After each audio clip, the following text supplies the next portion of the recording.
Hello everybody, bonjour tout le monde. Je vais faire mon annonce premièrement en français. I will make my announcement first in French and after that in English. Je suis aujourd'hui devant l'aluminerie Rio Tinto, ici à Jonquière, au Saguenay-Lac-Saint-Jean, et je veux parler de la nécessité de couper radicalement dans les dépenses de l'État fédéral. Pourquoi? Pour pouvoir réduire les impôts des Canadiens de façon durable. Et c'est d'autant plus important qu'il faut renforcer l'économie canadienne, surtout pour faire face à l'incertitude actuellement, parce qu'on a un conflit commercial avec les Américains. Hier, le président Trump a annoncé qu'il allait imposer d'autres tarifs sur les voitures. Et on se rappelle qu'en plus des tarifs sur les voitures, il a annoncé aussi des tarifs sur l'acier et l'aluminium. Si l'on veut que nos industries, comme celle derrière moi de Rio Tinto, puissent continuer de produire, d'exporter et de progresser, bien, il faut mettre fin à ce conflit commercial le plus rapidement possible, mais aussi faire en sorte que l'économie canadienne soit plus productive. Et on doit s'assurer de diminuer les impôts des ménages et aussi des entreprises pour qu'elles demeurent compétitives. Il n'y a qu'une façon de baisser les impôts, de façon réelle, tangible et de façon durable. Il faut d'abord couper dans les dépenses du gouvernement fédéral, parce qu'on le sait tous que les déficits d'aujourd'hui sont les impôts de demain ou l'inflation de demain. Et oui, je m'explique. Nos deux partis de l'establishment, les libéraux et les conservateurs, vous promettent des baisses d'impôts, mais ils vont financer ces baisses-là avec un déficit qui va se rajouter sur la dette. Et ces déficits-là vont devoir être payés un jour, soit par l'augmentation de nos impôts ou soit par l'augmentation de l'inflation au Canada si ces déficits sont financés par la création monétaire. Le gouvernement fédéral gaspille des milliards de dollars dans des programmes inutiles, coûteux et souvent des programmes qui ne sont pas dans son champ de compétences. On peut facilement éliminer le déficit en un an. Et oui, je le répète, on peut éliminer le déficit en un an. Déficit cette année qui sera de 50 milliards de dollars. Comment on fait ça? Eh bien, les subventions aux entreprises. On peut éliminer ces subventions et économiser 25 milliards de dollars. L'aide étrangère, pour rapatrier cet argent-là ici au Canada pour les Canadiens, on peut économiser un autre 10 milliards de dollars. Le financement aux médias traditionnels, CBC et Radio-Canada, c'est un autre 2 milliards de dollars d'économie. La péréquation. Vous savez certainement que le gouvernement fédéral verse 26 milliards de dollars par année dans les paiements de péréquation. On pourrait certainement diminuer ça de moitié. C'est un autre 13 milliards qu'on pourrait économiser. L'aide aux Autochtones. Depuis l'élection du gouvernement libéral, les 10 dernières années, l'aide autochtone a triplé et est maintenant à 32 milliards de dollars.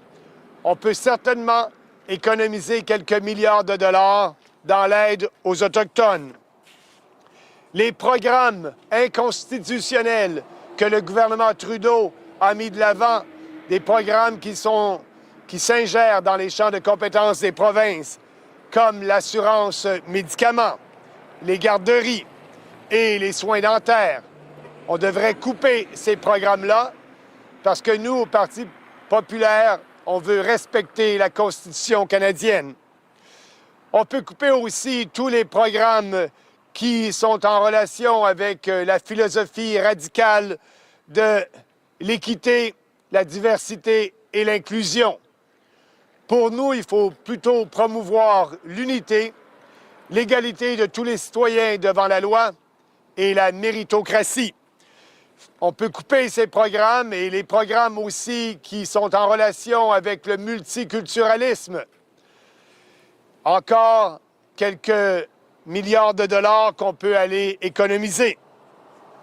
Juste avec ces coupures, je viens d'en nommer pour plus de 60 milliards de dollars. C'est donc possible, si on est sérieux et responsable, d'éliminer le déficit en un an et après, oui et après, réduire les taxes et les impôts pour les Canadiens et toutes les entreprises. Et pour faire en sorte que l'économie soit plus productive, bien, il faut aussi couper et abolir l'impôt sur les gains en capitaux pour permettre la création de richesses. Les libéraux et les conservateurs vous ont promis hier des baisses d'impôts pour les libéraux, 6 milliards de dollars, pour les conservateurs, 14 milliards de dollars. Eh bien, c'est tout à fait irresponsable puisqu'ils ne nous ont pas dit comment ils allaient financer ces impôts-là. On le sait, ils vont les financer en augmentant le déficit qui est déjà très élevé au Canada, et on ne peut pas se permettre d'augmenter le déficit. Comme je l'ai dit tout à l'heure, les taxes vont augmenter plus tard, ou bien ça sera l'inflation, et les gens vont continuer à s'appauvrir. Donc, ce qu'ils vous disent, c'est des promesses vides pour essayer d'acheter votre vote, mais je crois que les Canadiens ne seront pas dupes. Si on veut des vraies réformes, c'est le temps des réformes et il faut supporter le Parti populaire du Canada. Today, I'm in front of the aluminum plant Rio Tinto in Saguenay-Lac-Saint-Jean. I want to talk about the need for drastic cuts in the federal budget in order to be able to reduce taxes to every Canadian and to businesses. This is extremely important as, you know, we are in the middle of a trade war with the U.S. and we want to be sure that our economy will be more productive.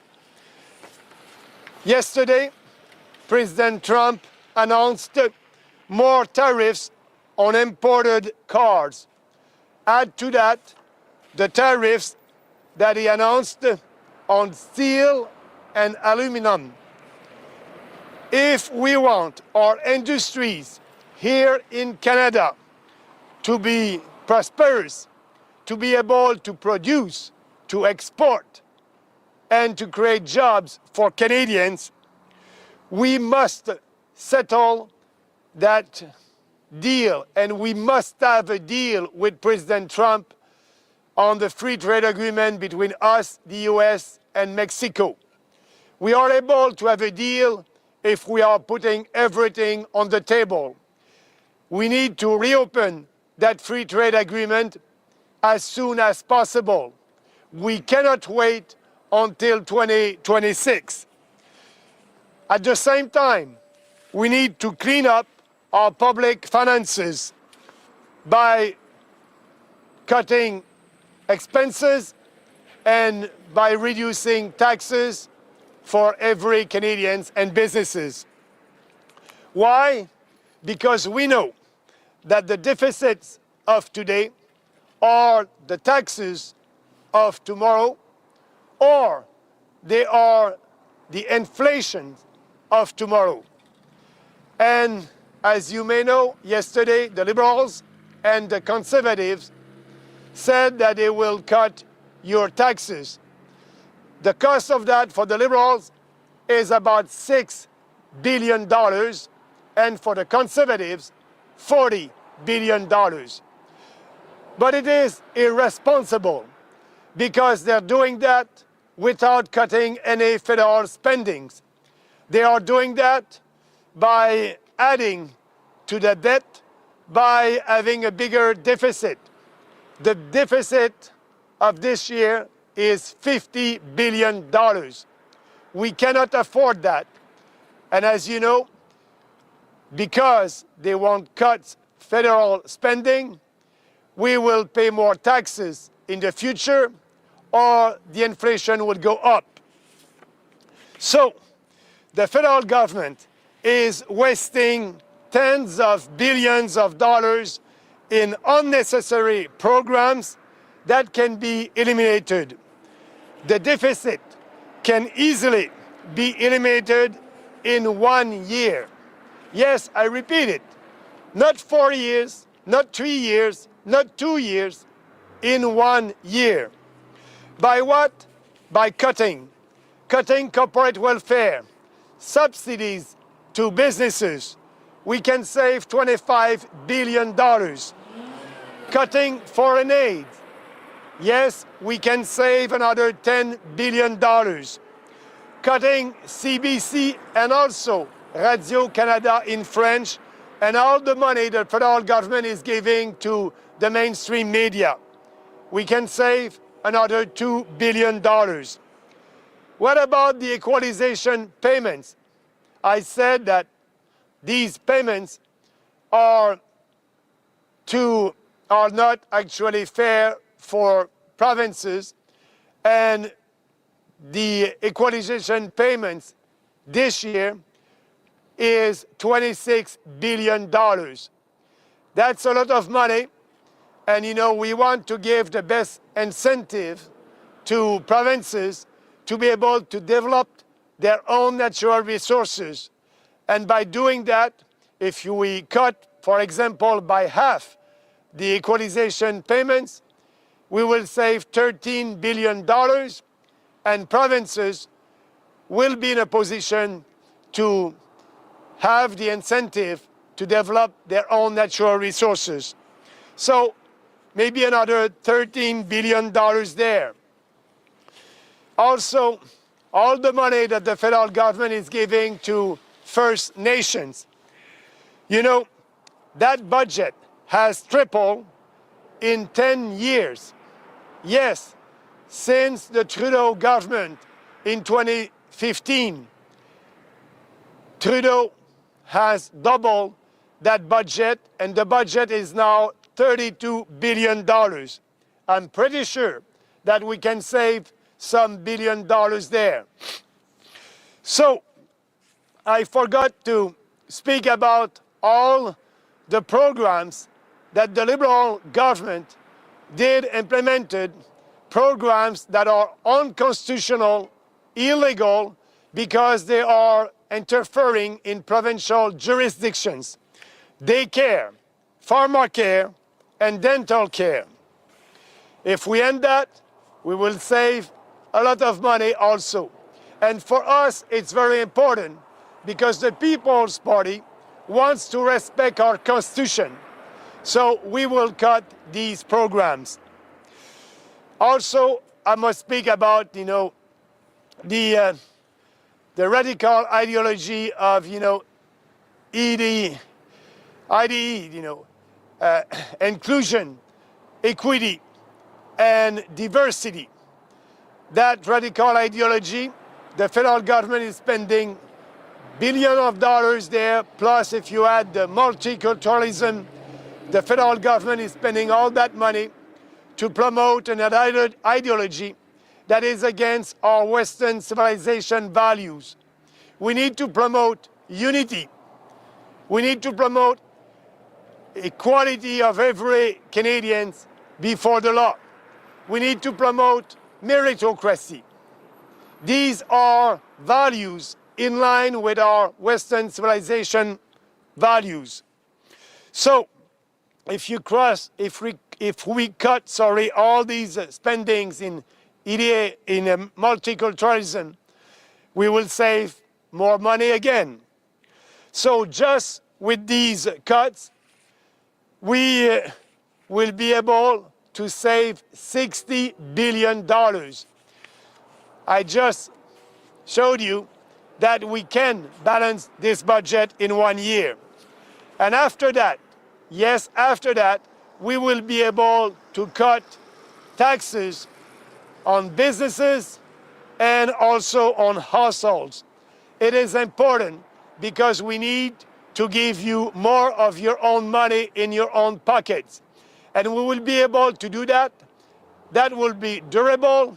That will be real cut tax because it will be done with surplus. All the surplus that the federal government will have at the second year, we will give that to Canadians, and that will be our tax cut.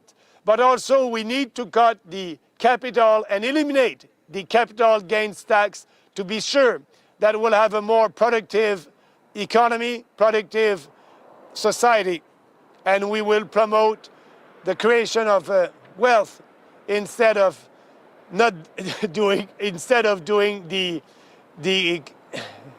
opposite. So the Liberals and the Conservatives are promising you tax cuts, but these tax cuts are irresponsible because they will put us more in debt. They will finance that with deficit, and we will have to pay for that in a short term with more taxes or more inflation. It's time to make bold reforms, and the People's Party is there to do that. Thank you. And now I'm ready to answer some questions. Let's start with the questions in French here, and after that in English. Oui, bonjour, Jeannie Pelletier du Quotidien. Vous dites que vous voulez que les entreprises soient prospères, exportent, produisent, sauf que vous voulez couper dans les subventions aux entreprises de 25 milliards. Vous vous tenez d'ailleurs devant une entreprise qui reçoit de l'argent du gouvernement fédéral. C'est quoi le plan par rapport à ça? Bien, ce qu'on dit, les subventions aux entreprises ne fonctionnent pas pour faire en sorte d'avoir une économie plus productive. On le voit, le gouvernement qui choisit des gagnants et des perdants, ça ne fonctionne jamais. Regardez ce qui se passe au Canada. On a donné des subventions à des entreprises de batterie de plusieurs milliards de dollars et on est présentement en situation de déficit. La meilleure façon d'aider les entreprises, ce n'est pas en les subventionnant, que ce soit les grandes entreprises, les moyennes entreprises ou les petites entreprises.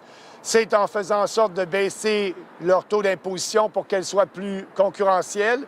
Et nous, ce qu'on veut faire, au lieu de donner des subventions, on va changer ça pour leur donner un taux unique d'imposition pour les entreprises, donc un taux unique plus bas qui va leur permettre de garder plus d'argent dans leur poche. Et n'oubliez pas, en coupant l'impôt sur les gains en capitaux, ça va leur permettre aussi de pouvoir garder une part plus importante de leurs profits et de réinvestir ça dans leur productivité.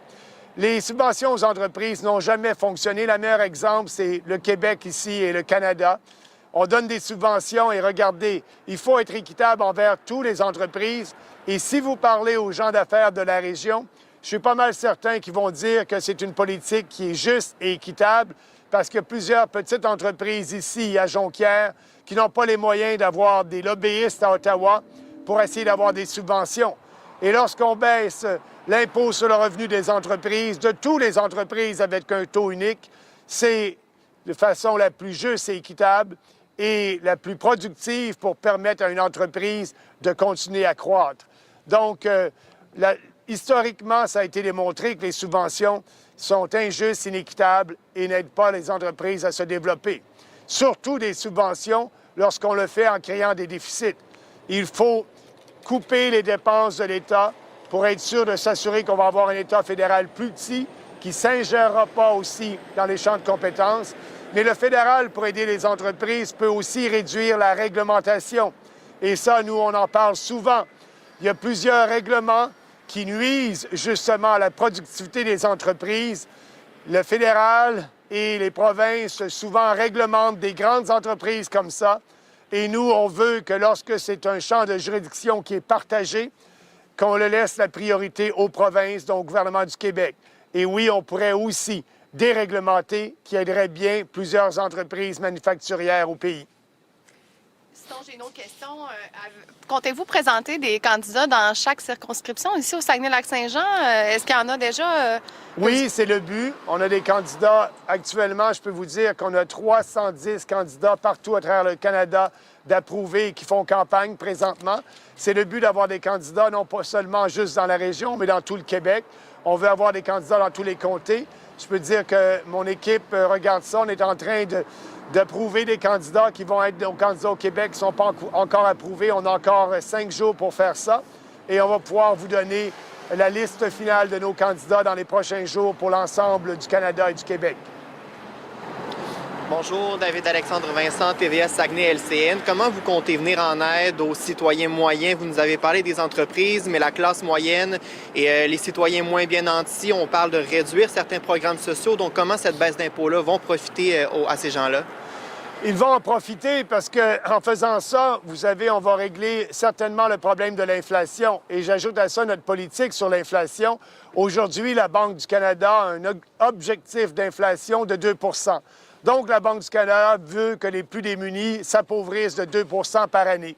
Et nous, ce qu'on veut faire avec la Banque du Canada, c'est que la Banque du Canada ait un objectif de 0 % d'inflation. Comme ça, les gens ne perdent pas leur pouvoir d'achat. Le pouvoir d'achat continue à grossir et l'inflation diminue. Nous, actuellement, avec une inflation officielle de 2 %, c'est ce que la Banque du Canada nous dit. L'inflation réelle, on le sait, lorsque les gens font leur épicerie, est à peu près 5 %. Donc, tout le monde s'appauvrit, surtout ceux qui sont sur un salaire fixe, comme les plus démunis, de 3 % par année. Si on met nos politiques tous ensemble, c'est-à-dire de faire en sorte d'avoir une inflation de 0 % avec la Banque du Canada, on veut que la Banque du Canada arrête de créer de l'inflation. Mais pourquoi elle le fait? Parce que le gouvernement fédéral crée des déficits. Donc, comme je l'ai dit, on règle le déficit en une année. On n'a pas besoin d'emprunter. La Banque du Canada n'a pas besoin de financer ces déficits-là par de l'argent créé à partir de rien qui crée l'inflation. La Banque du Canada va pouvoir respecter un 0 % d'inflation et en même temps, la deuxième année, on diminue les taxes et les impôts de tout le monde, y compris, si vous demandez de combien on diminue les taxes et les impôts de tous les citoyens. Là-dessus, je vais être honnête avec vous, je ne peux pas le chiffrer parce que ça va être le déficit, mais quand dans ma liste tantôt, vous avez vu qu'on peut économiser jusqu'à 60 milliards de dollars minimum et le déficit d'aujourd'hui est de 50 milliards.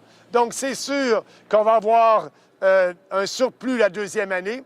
Et aussi, ce qui est important, c'est qu'on veut s'assurer que l'ensemble de l'économie soit plus productive. Et donc, en coupant ces dépenses-là, bien, ce qu'on va faire, c'est qu'on va avoir un gouvernement qui va être plus petit, efficace et qui va respecter aussi les champs de compétences et surtout l'autonomie du Québec. Et si le Québec veut créer des programmes sociaux, parce qu'on le sait, le programme dentaire, par exemple, il y a eu une chicane constitutionnelle parce que le Québec a dit, à juste droit, que c'était une juridiction exclusive du Québec. Donc, nous, on arrête la chicane constitutionnelle, le Québec se concentre pour ce qu'il doit faire et le fédéral se concentre sur ses responsabilités majeures. Et c'est comme ça qu'on va avoir une réforme durable et créer la prospérité au pays.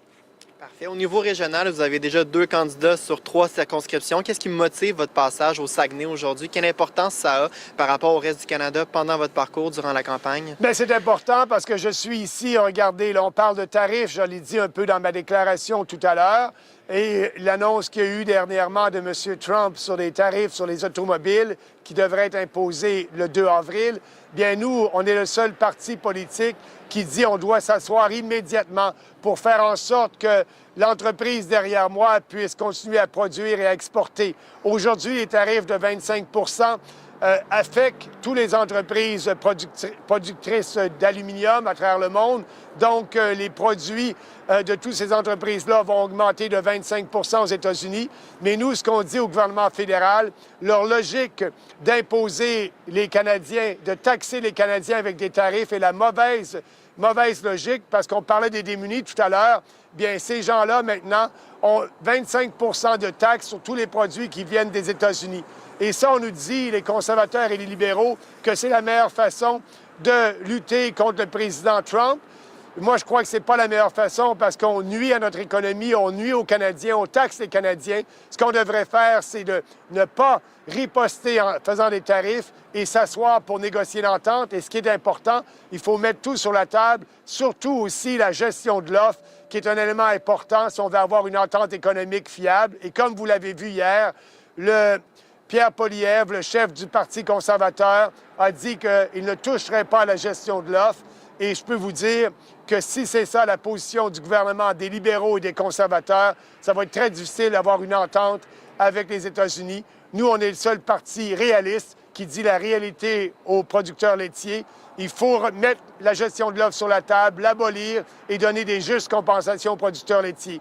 Mettez toutes ces politiques-là ensemble, on va créer un pays plus prospère et oui, les gens vont s'enrichir. Merci.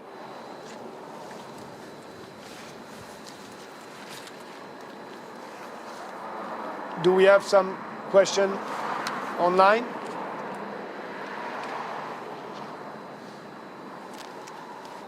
J'ai peut-être une dernière question. Parfait.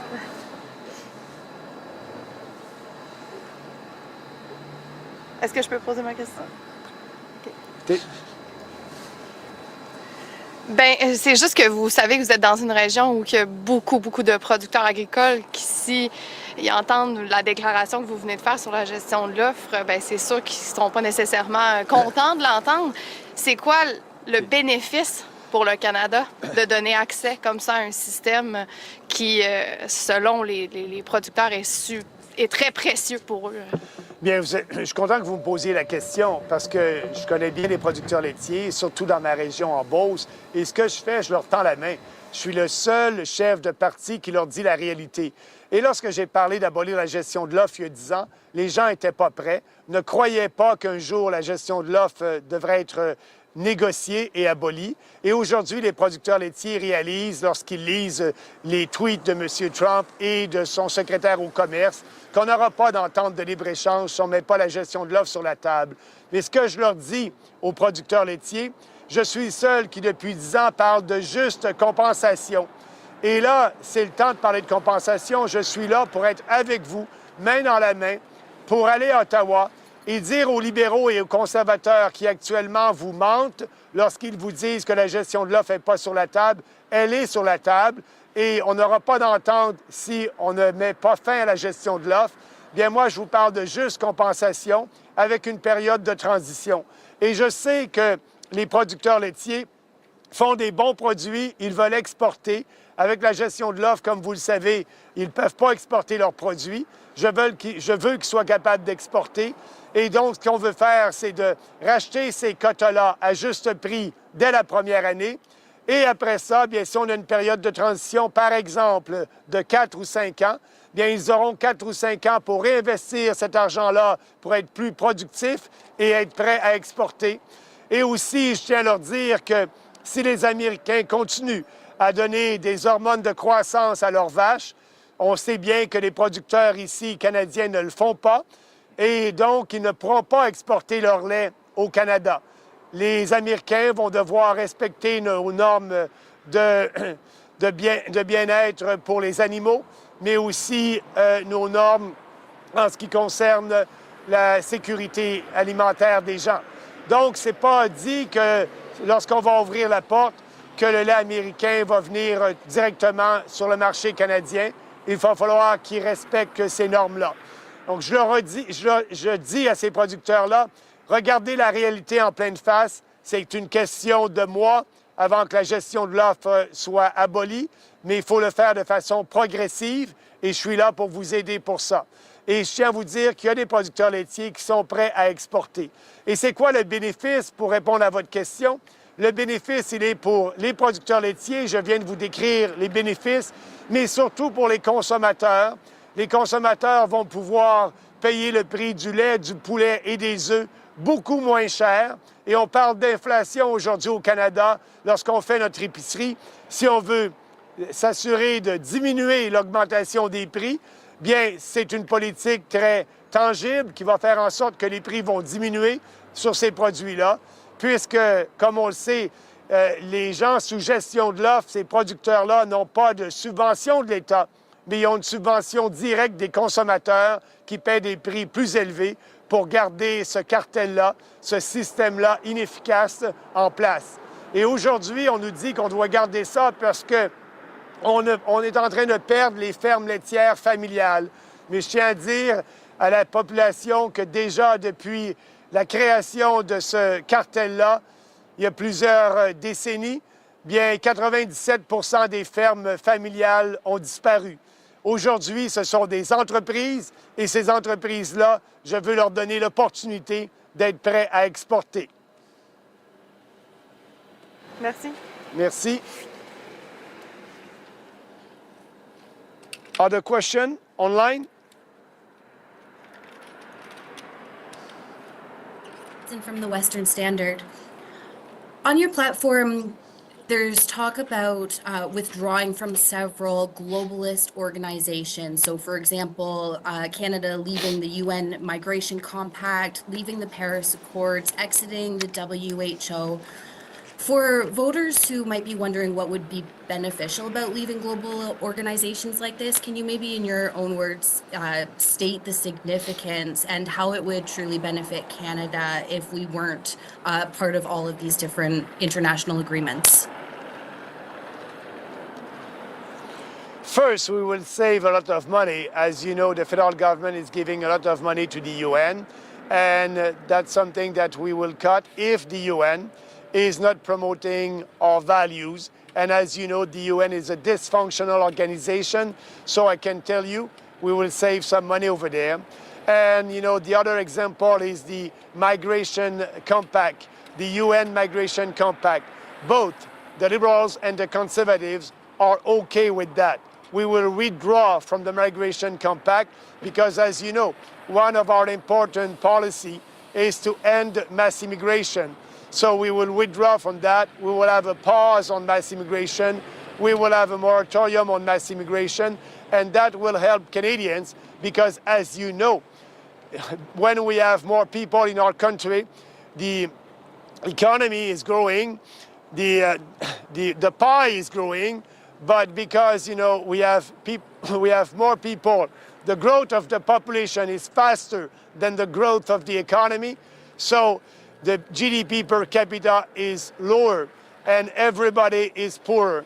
So we need to stop that. The mass immigration has a huge impact on our standard of living. And, you know, by having a moratorium on immigration and not signing that, you know, global compact on migration, it will help Canadians. I can speak about also the Paris Accord. What will be the impact for Canadians if we withdraw from the Paris Climate Accord? It will be huge. The federal government is giving billions of dollars to fight climate change, and both the Liberals and the Conservatives are okay with that. Actually, both of them are ready to cut the carbon tax, but also they agree, both of them, to give more money, more subsidies to promote carbon capture technology to fight climate change. We won't do that, so we will save a lot of money. That will help us to lower taxes to Canadians without being part of the Paris Accord and without also giving subsidies for these green industries and also for that technology, carbon capture technology. Actually, we don't need that to capture CO2 because CO2 is not a pollutant. CO2 is a gas essential for life. And, you know, we actually need more CO2 on this planet. So the best way to capture CO2 is we have a natural technology, a very efficient natural technology that's plants, because CO2 is food for plants. So yes, we don't need to spend billions of dollars on a new technology. It's useless. So yes, these examples are showing Canadians when you don't participate in these socialist, globalist initiatives, it's always better for your country. We are a sovereign country and we want to decide here in Canada what is good for Canadians. And that's the way to put Canada first. When Populaire is speaking about putting Canada first, he is not doing that in fact, because he's still part of the UN Compact on migration. He will still participate in the Paris Accord. He will spend money to fight climate change. That's not putting our country and Canadian first. Right. Okay. Thank you. It sounds like the initiative to eliminate the deficit within 1 year is actually linked to this pulling out of programs, as you describe it, from saving all this money on international globalization programs. Now, here at home, the CMHC, so on your platform, it says that the PPC would dismantle or privatize this group. So how would moving the CMHC to private or dismantling it, how would that cool the housing market? Yeah, first for the housing market, the most important is ending mass immigration. You know, it's a question of supply and demand. So we need to cut the demand. We need to have that moratorium. That will stop the pressures on prices for a home across the country, first. Second, by, like I said, having a 0% inflation target with the Bank of Canada, that will stop inflation. The Bank of Canada won't be able to create money out of thin air because we will have balanced the budget. And second, you know, if you cut, I want people to be able to have a loan for a house if they can afford it. So we don't need that corporation, and the private sector can do that better than these civil servants over there. We will save a lot of money, but actually, that's the best way to be sure that, you know, people will be able to buy a house because the inflation will go down, and actually they will have more competitions. So let's do that. Let's help people, and the best way, like I just said, mass immigration, inflation target, balancing the budget, cutting taxes. People will have more of their own money in their own pockets.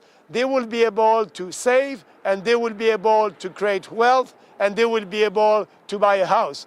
We don't need that that organization at the federal level. Understood. Thank you. And I do just have one more question, Mr. Bernier, if that's fine, about the Alberta sovereignty delegation to Washington. So there's a group that is going to meet with American officials to gauge support about Alberta independence or Alberta as a 51st state or territory. What's your take on that? My take on that is I understand. I'm the only leader of a national party who understands what is happening in Alberta and in Western Canada. And, you know, people in Western Canada are fed up with that big, fat government in Ottawa that is telling them what to do and what not to do, that is interfering in provincial jurisdictions. And, you know, Populaire is taking, you know, Albertans' votes for granted. The way to be sure that Alberta will stay in this country and will be happy in this country, it's to be sure that the platform of the People's Party will be adopted. We want, like I said in my speech, we want to cut at least by half the equalization payments. That's unfair. We want to change the formula to have a fair formula that will be less generous. We want to be sure that also we will be able to not having all these regulations against you know, your industry, the oil and gas industry, by not participating in the Paris Accord climate. So if you do that, if you give, you know, the autonomy, I know that you want to have your own police force. Why? You can be able to have that. In Quebec, we have our own police force. You want to control your destiny as a province. You want to have more autonomy. We will give you that by a radical decentralization that we will do at the federal level. The federal government won't interfere in health care.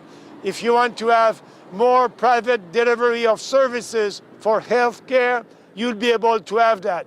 So that radical decentralization is the only way to keep Alberta and Quebec in the Federation in Canada.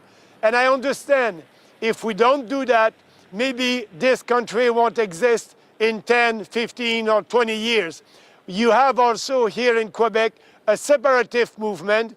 The PQ is doing very well in the polls. We will have an election in Quebec in 2026, and we don't know what can happen.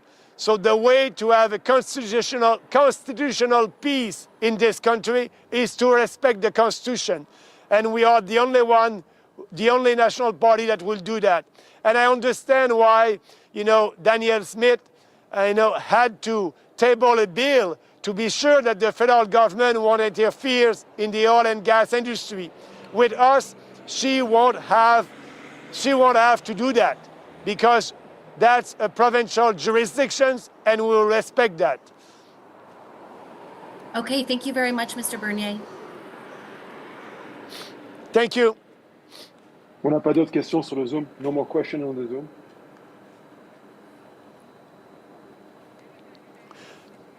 Thank you very much. Have a nice day, everybody. Bonjour. Merci.